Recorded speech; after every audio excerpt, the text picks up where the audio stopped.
Welcome guys, कैसे हैं? आशा है अच्छे होंगे। साथियों, आज के ट्यूटोरियल में हम पढ़ने वाले हैं सीडो कोड को। देखिए, लास्ट ट्यूटोरियल में हमने पढ़ा था फ्लो चार्ट को। सिमिलरली ये दोनों एक दूसरे से रिलेटेड होते हैं, ये दोनों एक दूसरे से जुड़े होते हैं। और यदि आपने फ्लो चार्ट का वीडियो नहीं देखा है तो ऊपर आई बटन पे मैं उसका लिंक डाल दूंगा। आप पहले फ्लो चार्ट सीख लें, उसके बाद हम सीडो क्लास को सीखेंगे। अब देखिए, फ्लो चार्ट और सीडो कोड ये दोनों इंटर रिलेटेड क्यों है? क्योंकि दोनों ही प्री प्रोग्राम एक्टिविटी होती हैं। दोनों में क्या डिफरेंस है, सीडो कोड किस प्रकार से काम करता है, फ्लो चार्ट क्या होता है, ये सारा हम इसी वीडियो में जानेंगे। तो इसमें अंत तक बने रहिएगा। नमस्कार साथियों, मेरा नाम है मनोज कुमार और आप देख रहे हैं कंप्यूटर ज्ञान गुरु चैनल। तो चलिए सीख लेते हैं। देखिए, जिस प्रकार से आपने फ्लो चार्ट को पढ़ा था लास्ट ट्यूटोरियल में कि किसी भी समस्या को हल करने के लिए फ्लो चार्ट एक ग्राफिकल रिप्रेजेंटेशन होती है, इसके विपरीत सीडो कोड किसी समस्या को अंग्रेजी में चरणबद्ध तरीके से हल करने का एक सरल तरीका होता है। सीडो कोड को किसी एल्गोरिदम के स्टेप बाय स्टेप विवरण के रूप में परिभाषित किया जाता है। अब देखिए, SIDO code high level language में एक आइडिया और इसके इम्प्लीमेंटेशन कोड के बीच की एक इंटरमीडिएट अवस्था है, या कहें एक इंटरमीडिएट स्थिति है। अब एल्गोरिदम का आपको पता होगा कि एल्गोरिदम क्या होता है। देखिए, एल्गोरिदम भी स्टेप्स का एक सीक्वेंस होता है। यह किसी भी प्रोग्राम के फ्लो को डिफाइन करता है। अब एल्गोरिदम में और सीडो कोड में क्या अंतर है? देखो, एल्गोरिदम एक इंटेंसिव रिप्रेजेंटेशन होता है, यानी कि इसमें सारे प्रोसेस को प्रोग्रामिंग के द्वारा सोल्व करना पड़ता है। यानी ये एल्गोरिदम में जो चीज़ें डालेंगे या जो स्टेटमेंट्स लिखेंगे वो प्रोग्राम के नज़रिए से लिखेंगे। जो प्रोग्राम के सीक्वेंस या कहें जो स्टेप्स होते हैं उनकी मौजूदगी एल्गोरिदम में बहुत ज़्यादा होती है। इसके विपरीत सीडो कोड बिल्कुल आसान है। ये बिल्कुल आसान लैंग्वेज में होता है। इसको कोई नॉन टेक्निकल भी आसानी से पढ़कर समझ सकता है कि इसमें किन किन स्टेप्स से होते हुए हमारा प्रोग्राम लिखा हुआ है। आप इसको ऐसे भी समझ सकते हैं कि एल्गोरिदम सीडो कोड का एक हायर वर्जन होता है और दोनों ही सिस्टेमेटिक अप्रोच है प्रॉब्लम को सोल्व करने के लिए। अब फ्लो चार्ट में और सीडो कोड में क्या अंतर होता है? क्योंकि फ्लो चार्ट भी तो किसी समस्याओं को सोल्व करने का एक स्टेप बाय स्टेप रिप्रेजेंटेशन ही होता है। अब दोनों में अंतर क्या होता है? देखिए, फ्लो चार्ट जो होता है वो ग्राफिकली रिप्रेजेंटेशन होता है किसी भी समस्याओं को सोल्व करने के लिए, जबकि सीडो कोड एक step wise English like statement होती है किसी भी प्रोग्राम को सोल्व करने के लिए। फ्लो चार्ट के अंदर सिंबल्स का यूज होता है, अलग अलग एक्शन के लिए अलग अलग सिंबल का यूज करते हैं।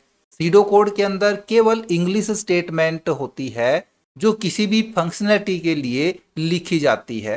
फ्लो चार्ट्स डॉक्यूमेंटेशन के लिए बहुत अच्छा माध्यम होता है और सीडो कोड समझने के लिए बहुत अच्छा माध्यम होता है। अब सीडो कोड को लिखते कैसे हैं? देखिए, सीडो कोड लिखने के लिए अपने काम के सीक्वेंस को ऑर्गेनाइज करें और उसके अकॉर्डिंग सीडो कोड लिखें। दूसरा, सबसे पहले अपना मेन गोल या एम स्थापित करें। इसको मैं थोड़ा सा प्रैक्टिकल लिख करके आपको बताता हूँ। प्रैक्टिकल समझाऊंगा तो ज़्यादा समझ में आ जाएगा। जैसे हमने कोई भी सीडो कोड लिखना है तो सबसे पहले उसके लिए हम स्टार्ट करेंगे, है ना, और एंड करेंगे।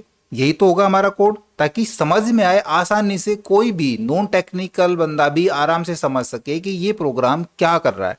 तो आपको समझाने के लिए मैं यहाँ पे कागज़ पेन का यूज़ कर रहा हूँ इस बार। तो जैसे हम प्रोग्राम स्टार्ट करेंगे तो उसके लिए हम यहाँ पे सबसे पहले तो स्टार्ट करेंगे बीइंग, कि हमने प्रोग्राम शुरू करना है, कहाँ से शुरू करना है। उसके लिए बिगिन, BEGIN, हमने बिगिन स्टार्ट किया। और प्रोग्राम लिखने के बाद हम चले जाएंगे, जब प्रोग्राम एंड होगा तो अब हम कराएंगे एंड। और हम अपनी रिप्रेजेंटेशन को कितना अच्छा दिखा सकते हैं उसके लिए जो भी हम कीवर्ड यूज करेंगे, इनको हम कीवर्ड्स बोल सकते हैं या टर्म बोल सकते हैं, जो हम यूज करेंगे सीडो कोड के लिए, तो उनको यदि हम कैपिटल में लिखेंगे तो ज़्यादा बेटर लगेगा। तो सबसे पहले तो मैं इनकी टर्म्स आपको बता देता हूँ। टर्म्स होती है, सबसे पहले नंबर 1 स्टार्ट करेंगे। इसको हम कह सकते हैं this is the start of A pseudo code. ठीक है, यहाँ पे मैं आपको समझा देता हूँ। दूसरी टर्म होती है एंड टर्म। हमने बताया ये रिप्रेजेंट करती है ending of the SIDO code को। उसके बाद हमने प्रोग्राम में क्या करना है, हमने प्रोग्राम में आउटपुट लेनी है, इनपुट लेना है ना। तब हम आउटपुट यूज करेंगे कीवर्ड का या कई टर्म्स का।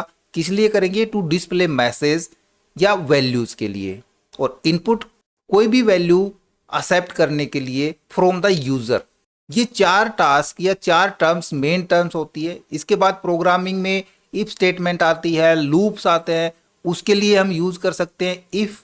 और जब इफ एंड होगा तो हमने एंड भी करना पड़ेगा, एंड इफ करेंगे। इसी प्रकार से लूप लेंगे तो हम वाइल लूप यदि ले रहे हैं तो वाइल से हम स्टार्ट करेंगे। जो भी स्टेटमेंट है, जो कंडीशंस है, वो कंडीशन यहाँ पे यूज होंगी, और एंड वाइल। फोर यदि स्टार्ट कर रहे हैं तो एंड फोर हमको करना पड़ेगा। अब इसको एक एग्जाम्पल के साथ समझते हैं। तो मान लीजिए हमने कोई भी एक प्रोग्राम बनाना है किन्हीं भी 2 नंबर को ऐड कराने के लिए, तो उसके लिए हमने सीडो कोड लिखना है। अब देखिए प्रोग्रामिंग आप सीख चुके हैं, इसलिए हमने पहले प्रोग्रामिंग सिखाई थी ताकि सीडो कोड और फ्लो चार्ट सीखना आसान हो जाए, है ना। अब किन्हीं भी 2 नंबर्स को हमने जोड़ना है, ऐड कराना है 2 नंबर्स को, तो प्रोग्रामिंग का आपको पता है, हम उसी के अकॉर्डिंग कोड लिखने की कोशिश करेंगे। सबसे पहले हम करेंगे बिगिन, स्टार्ट करेंगे, यूजर से इनपुट लेंगे, तो उसके लिए हम यहाँ पे टाइप करेंगे आउटपुट। ठीक है, ये कैपिटल में लिख सकते हैं, मैं यहाँ पे स्मॉल लिख रहा हूँ, कैपिटल में अच्छा लगेगा। और आउटपुट के अंदर दे देंगे एंटर फर्स्ट नंबर। ठीक है, पहला नंबर लें, या फिर एक साथ हम 2 नंबर ले सकते हैं यूजर से ना, एक ही लाइन में यदि कोड छोटा करना चाहें तो एंटर 2 नंबर्स दे सकते हैं। और इनपुट के अंदर दे देंगे ए। यहां पे मैंने 1 नंबर लिया है तो ए दे दिया। यदि हम 2 नंबर ले रहे हैं तो ए कोमा बी दोनों ले लेंगे, वरना हमको फिर से लिखना पड़ेगा यहाँ पे, क्योंकि दूसरा हम आउटपुट लेंगे ना, दूसरा आउटपुट लेंगे तो उसके लिए फिर से करेंगे एंटर सेकंड नंबर और इनपुट बी। 2 इनपुट हमारे पास हो गए, 1 नंबर आ गया और बी के अंदर दूसरा नंबर आ गया। कैलकुलेशन दिखा देंगे सी इक्वल ए प्लस बी, या फिर ऐड कराना है तो हम सी की बजाय सम ले सकते हैं, सम इक्वल ए प्लस बी। और प्रिंट आउट लेना है तो हम क्या करेंगे, यहाँ पे आउटपुट सी को ले लेंगे। या साथ में मैसेज देना चाह रहे हैं तो यहाँ पे मैसेज भी दे सकते हैं। हम इसकी जगह लिख सकते हैं, कोट्स के अंदर दे देंगे एडिशन इज सी। इस प्रकार से भी ले सकते हैं। ये रिप्रेजेंट करने का तरीका होता है कि किस प्रकार से दिखाना चाह रहे हैं। प्रोग्राम इस प्रकार से भी समझ में आ जाएगा कि एडिशन इज सी, या फिर आउटपुट हमने सीधा सी डाल दिया ब्रैकेट के अंदर तो भी यानी कि सी को हम आउटपुट ले रहे हैं। सी में क्या है, ए और बी की वैल्यू का जोड़ है। तो यहाँ पे आपको दिख रहा है हमने सिंपल इंग्लिश की तरह का कुछ कोड लिख करके एक हमने सीडो कोड को रिप्रेजेंट करा दिया, यानी कि कोड को रिप्रेजेंट करा दिया। ये एक एल्गोरिदम का ही प्रकार होता है कि हम किस प्रकार से प्रोग्रामिंग करेंगे। अब यदि हम यहाँ पे कंडीशंस यूज करते हैं तो कंडीशन के लिए हम एक एग्जांपल ले लेते हैं कि एक सीडो कोड हम लिखेंगे किसी भी एक नंबर को चेक करने के लिए कि दिया गया नंबर इवन है या ओड है, तो यहाँ पे इफ स्टेटमेंट हमारी यूज में आएगी। तो इसका सिंटैक्स किस प्रकार से लिखेंगे, देखिए इफ का सिंटैक्स हम लिखेंगे, इफ कैपिटल में ले लेते हैं, उसके बाद कंडीशन और एंड इफ।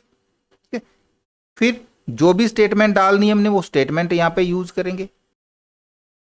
एल्स, एल्स का यूज करेंगे और दूसरी स्टेटमेंट। यदि कंडीशन ट्रू है तो ये स्टेटमेंट, और एल्स फॉल्स है तो ये स्टेटमेंट, और हम करा देंगे एंड इफ। अब कंडीशन यदि हमारे पास मल्टीपल होती है, यहां पे देखो 2 ही कंडीशन हो गई हमारे पास कि वो नंबर दिया गया नंबर इवन है या ओड है, तो उस स्थिति में हमारा इफ स्टार्ट हो जाएगा, स्टेटमेंट हो जाएगी एल्स, दूसरी कंडीशन हो गई।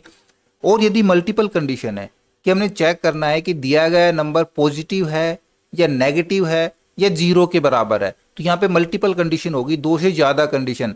उस स्थिति में हम एक और कीवर्ड या कहें एक और टर्म यूज कर लेंगे एल्स इफ की। तो उसके लिए हम किस प्रकार से सिंटैक्स लिखेंगे, हम यहाँ पे मैं इधर लिखा लेता हूं इसके साइड में कि हम फिर से वही करेंगे, इफ कंडीशन, और यहाँ पे मैंने गलत बताया, यहाँ पे हम यूज करेंगे देन का। ठीक है, यहाँ पे एंड नहीं, एंड तो यहाँ पे होगा, यहाँ पे हम देन यूज करेंगे। तो हम करेंगे यदि कंडीशन ट्रू है देन स्टेटमेंट, फिर से यदि, तब हम करेंगे यहाँ पे एल्स इफ, फिर से कंडीशन, देन दूसरी स्टेटमेंट, इसी प्रकार से कंटिन्यू, यदि जितनी मल्टीपल कंडीशन है हम एल्स इफ यूज करेंगे और स्टेटमेंट देंगे, else if condition then statement, और लास्ट में हम करा देंगे एल्स और स्टेटमेंट और एंड इफ। क्लियर? दोनों तरीके से हम दोनों के एक एक एग्जाम्पल करके देखते हैं। सबसे पहले हम चेक करते हैं कि दिया गया नंबर इवन है या ओड है। ठीक है, उसके लिए क्या करेंगे, हमने अभी सीखा। सबसे पहले तो हम स्टार्ट करेंगे, बिगिन कीवर्ड का यूज करेंगे, यूजर से इनपुट लेना है, देन यहाँ पे टाइप करेंगे, लिखेंगे, टाइप नहीं करेंगे, आउटपुट इधर कर देंगे एंटर नंबर टू चेक। भाई हम कौन सा नंबर चेक करना चाह रहे हैं, वो नंबर, इसको स्टोर करा लेंगे। कहाँ पे? इनपुट जो यूजर देगा उसको हमने ए के अंदर स्टोर करा लिया। अब इफ स्टार्ट हो जाएगा हमारा। हम करेंगे यहाँ पे इफ कंडीशन क्या है, ए मॉडुलस 2 इक्वल 0। यदि हम जो ए नंबर दिया है उसको 2 से डिवाइड करते हैं और उसका रिमाइंडर यदि 0 बचता है, मॉडुलस इक्वल 0, देन पहली स्टेटमेंट आउटपुट क्या आ जाए, इवन। Else output odd. और स्टॉप प्रोग्राम, पहले तो एंड इफ और अब करा देंगे एंड कोड। तो देखो कितना आसान हो गया प्रोग्राम। यदि हमने पहले प्रोग्रामिंग सीखी हुई है तो हम आसानी से सीडो कोड सीख सकते हैं, क्योंकि हमको प्रोग्रामिंग का पता है कि किस प्रकार से प्रोग्राम लिखना है इस चीज के लिए, तो उसका सीडो कोड भी हम बिल्कुल सिंपल तरीके से लिख सकते हैं। अब मल्टीपल कंडीशन चेक कर लेते हैं। यदि दिया गया नंबर क्या पॉजिटिव है या नेगेटिव है या जीरो है, 3 कंडीशन हम यूज कराएंगे। देखो हमारे पास चीजें तो यही रहेंगी, जो यहाँ तक है सेम रहेगा, है ना। सिर्फ हमने यहाँ पे थोड़ा सा चेंज कराना है इसके अंदर। तो मैं इनपुट वही ले लेता हूँ ना, हमने कोई भी एक नंबर ले लिया, चेक कराना है, इनपुट के अंदर ए डाल दिया। अब मैं यहाँ से दूसरा प्रोग्राम लिखता हूँ, इसको आप अपने अलग से नोट करा लेना, इस प्रकार से नोट नहीं कराना है। मैं यहाँ पे कराऊँ, मान लीजिए इफ ए मॉडुलस 2, बल्कि मैं एक नए पेज में नए से स्टार्ट करा लेता हूँ। देखो सबसे पहले तो हम क्या करेंगे, हम बिगिन करेंगे। बिगिन हो गया, उसके बाद हमने आउटपुट लेना है। आउटपुट का मतलब यूजर से इनपुट लेना है ना, तो आउटपुट देंगे तभी तो यूजर इनपुट देगा। आउटपुट हम क्या दे रहे हैं, हम दे रहे हैं एंटर नंबर टू चेक, और इनपुट के अंदर हम वो नंबर ले लेंगे। क्या नंबर लिया हमने, ए नाम का नंबर लिया है, ए के अंदर स्टोर हो गया। इफ की स्टेटमेंट देंगे, यदि कंडीशन क्या है, ए ग्रेटर देन 0, यदि ए 0 से बड़ा है देन, तब क्या स्टेटमेंट हो जाए, तब हम आउटपुट के अंदर ले लेंगे पॉजिटिव नंबर। क्या है ये, पॉजिटिव नंबर है। फिर से हमने दूसरी कंडीशन चेक करानी है, तो फिर से हम यहां पे करेंगे else if condition A less than 0, यदि 0 से कम है then output negative number. Otherwise एक ही तो बचा है, उसके लिए अब हमको फिर से एल्स इफ करने की जरूरत नहीं है। उसके लिए सीधा हम एल्स टाइप करा देंगे और आउटपुट दे देंगे 0, कि ये नंबर 0 है, बस। एंड इफ और एंड प्रोग्राम। इसी प्रकार से आप खुद से करके देखिए। एक मैं क्वेश्चन देता हूं आपको, write a pseudo code to find maximum number between 3 numbers. कोई भी 3 नंबर्स हैं, उनके बीच बड़ा नंबर कौन सा है वो हमने फाइंड कराना है। तो पहले खुद से सीडो कोड लिखिए, फिर मैं यहाँ पे इसी प्रोग्राम में चेंज करके दिखाता हूँ। देखो उसके लिए क्या करेंगे, सबसे पहले तो हमने इनपुट के अंदर 3 नंबर लेने हैं, तो यहाँ पे हम स्टेटमेंट चेंज करा देंगे।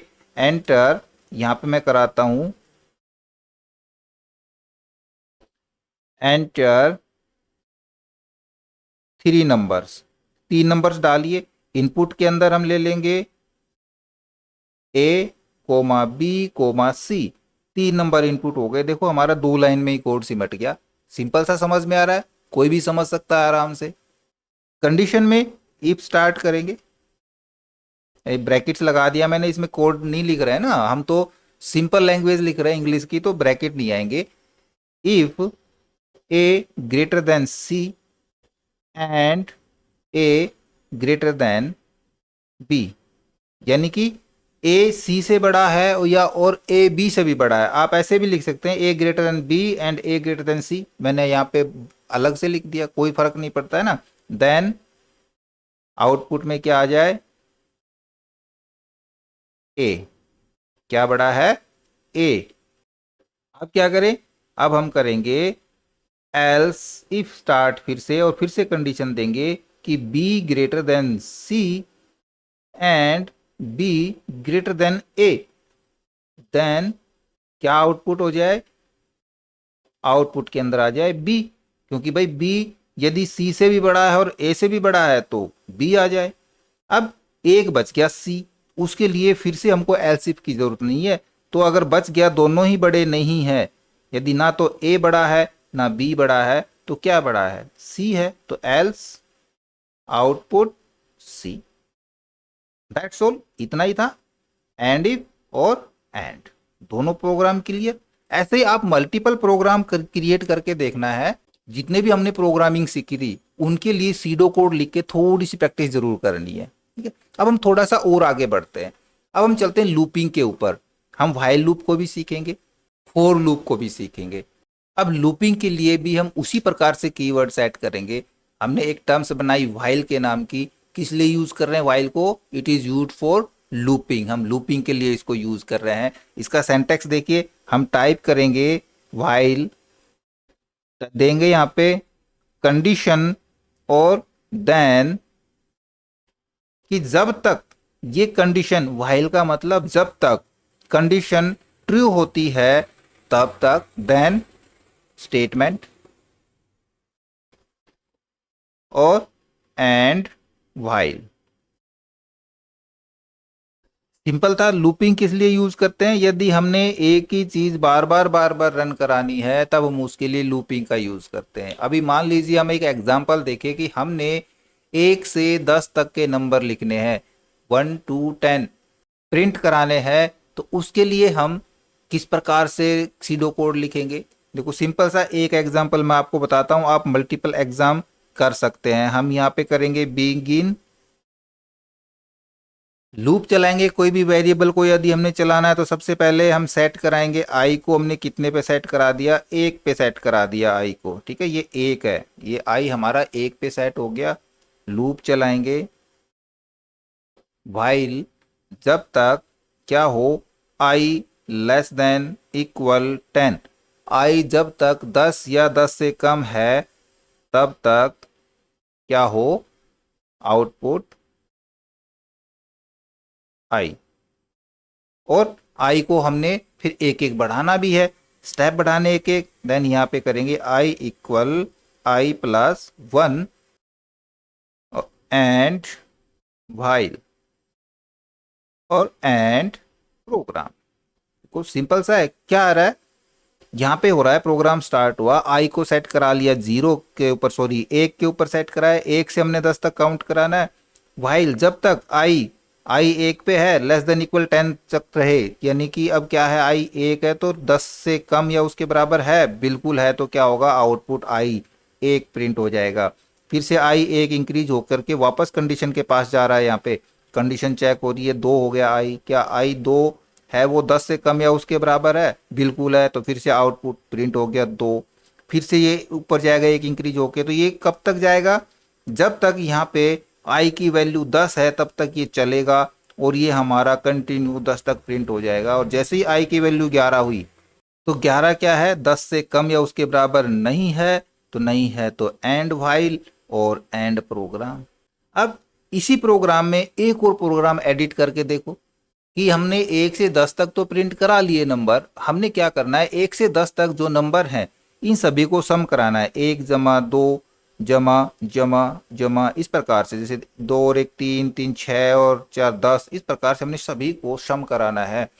तब हम किस प्रकार से लिखेंगे, हमने क्या चेंज कराना है, हमने ज़्यादा कुछ चेंज नहीं कराना है, सिर्फ हमने क्या करना है, हम एक और वेरिएबल मानेंगे। यहाँ पे मैं कराता हूँ सम इक्वल 0, मैंने सम को यहाँ पे 0 पे सेट करा दिया।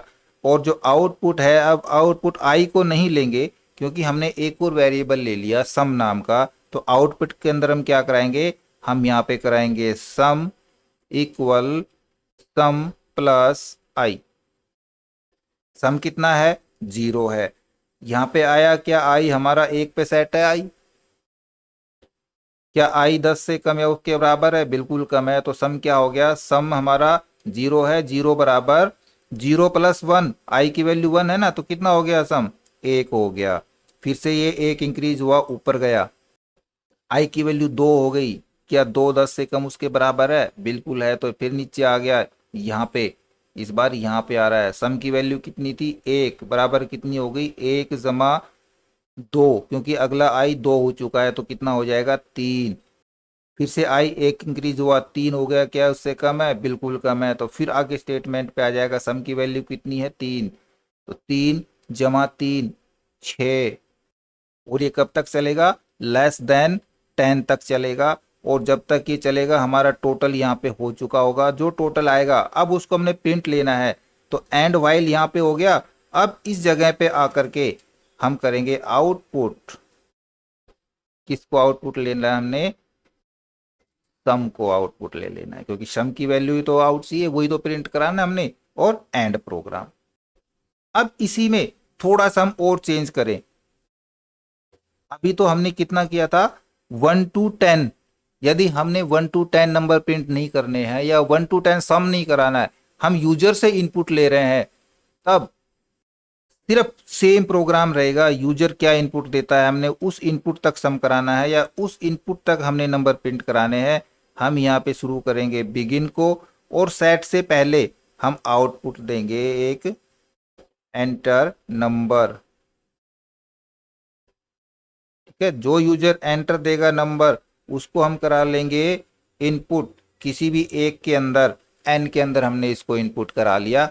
बाकी सेम आगे वही प्रोग्राम आएगा। फिर से हम कराएंगे यहाँ पे सेट आई इक्वल 1, और सम करा रहे हैं तो सम बराबर 0। और अगर हमने नंबर प्रिंट कराने तो सम की जरूरत नहीं है, सीधा हम करा देंगे यहाँ पे while loop start condition, condition i less than equal n, क्योंकि अब हमारी फिक्स वैल्यू नहीं है 10, अब क्या है, अब एन नंबर है जो यूजर ने दिया है उससे कम या उसके बराबर है, then same as it is sum equal sum plus N, sorry N नहीं आई, क्योंकि आई हमारा चलेगा ना, कहाँ तक चलेगा, एन नंबर तक चलेगा। तो 1, आई इक्वल आई प्लस 1, वही एंड वाइल आउटपुट सम को ले लेना है हमने वापस से, और एंड प्रोग्राम।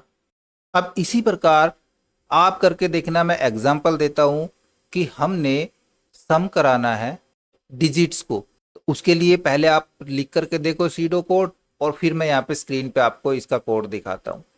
अब देखो ये कोड जो आया है, ये कोड यदि हमने लिखना है इस प्रकार का सम ऑफ डिजिट्स के लिए, तो ये काम हम व्हाइल लूप से करेंगे तो बेटर लगेगा। और यदि हम फॉर लूप का यूज करेंगे तो हम इसको अच्छे से नहीं कर सकते। फॉर लूप का हम अभी सेंटेक्स देखते हैं आगे, और फॉर लूप के भी कुछ एग्जाम्पल करके देखेंगे। जो हमने यहाँ पे किए व्हाइल से, वो हम फॉर से भी करके देखेंगे। अभी फॉर का सेंटेक्स देखिए, इसी सेंटेक्स से आप सारा कुछ समझ जाएंगे। की यूज करेंगे हम इसके लिए फॉर, वेरिएबल लेंगे इक्वल इनिशिएंट वैल्यू, इनिशियलाइजेशन करेंगे,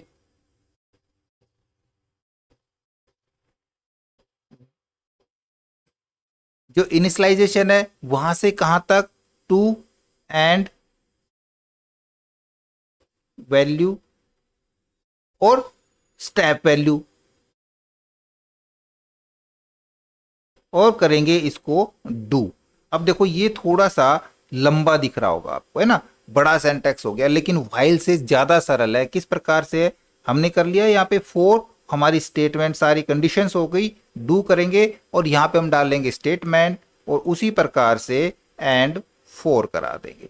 सिंपल। अब इसका एक एग्जाम्पल मैं यहाँ पे करके दिखाता हूँ आपको। हमने उसी प्रकार से प्रिंट कराने हैं नंबर 1 से 10, तो साथ साथ कोड लिखो यहाँ पे।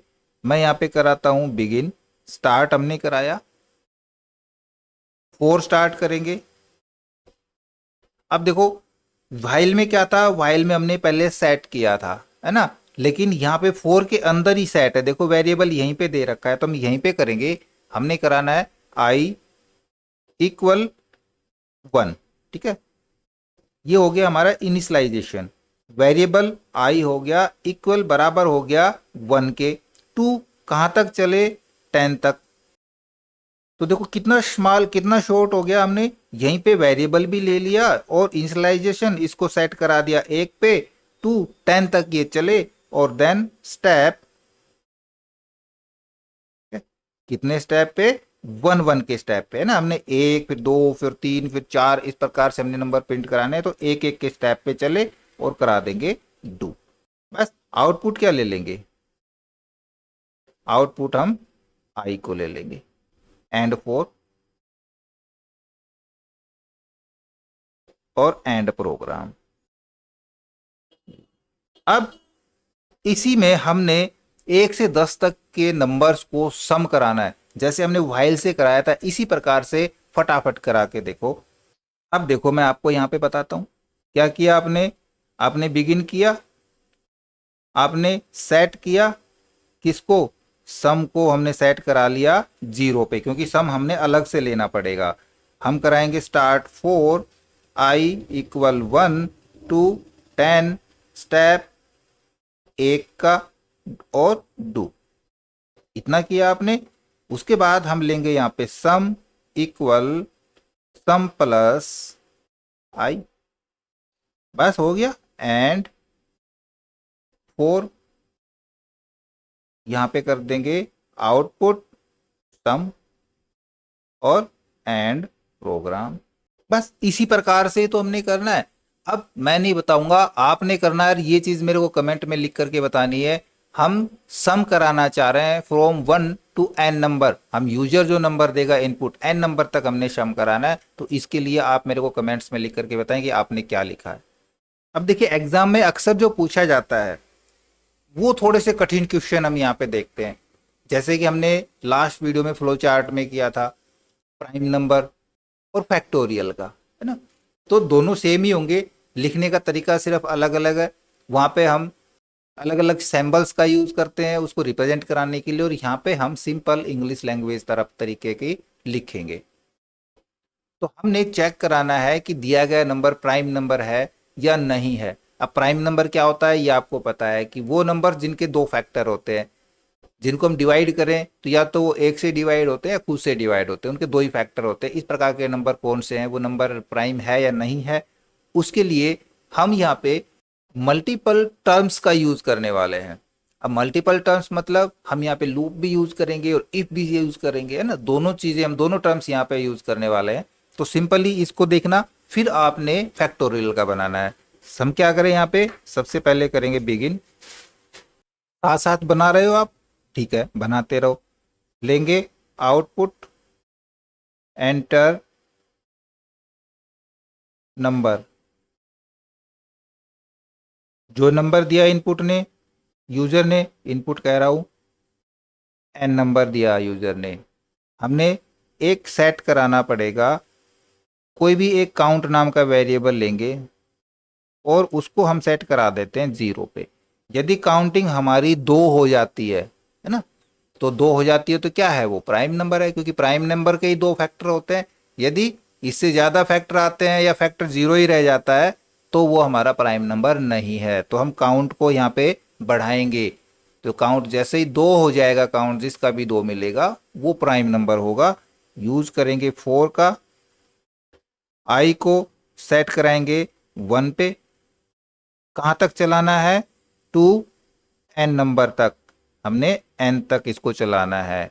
और स्टेप कितने स्टेप चलाना है, एक एक स्टेप पे आगे बढ़ना है, दो दो पे बढ़ना है, हमने एक एक के स्टेप पे आगे बढ़ना है, डू करा देंगे।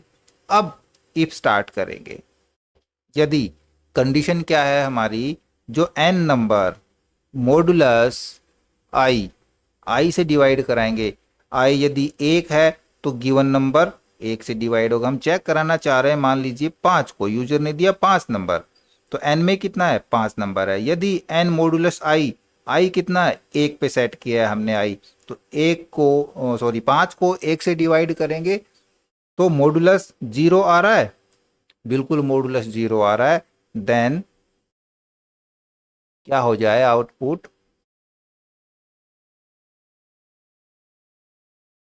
आउटपुट नहीं, यहाँ पे हम 0 आ रहा है तो काउंट को बढ़ाएंगे, ठीक है ना, count equal count plus 1, count 1 बढ़ जाए। तो देखो यहाँ पे पूरा पूरा डिवाइड चला गया, क्योंकि आई 1 है, 5 को 1 से डिवाइड करेंगे तो मॉडुलस 0 आ रहा है, तो क्या हो जाए, count equal count plus 1। Count कितना हो चुका है, हाँ काउंट हमारा 1 हो चुका है, ठीक है। आई अब नेक्स्ट स्टेप पे जाएगा, आई दूसरे स्टेप पे, आई की वैल्यू 2 है, एन को 2 से डिवाइड करेंगे, मॉडुलस 0 है, नहीं है, तो काउंट नहीं बढ़ेगा। फिर से आई की वैल्यू 1 बढ़ेगी, 3 हो गई, 3 से डिवाइड करेंगे 5 को, नहीं आएगा, काउंट नहीं बढ़ेगा।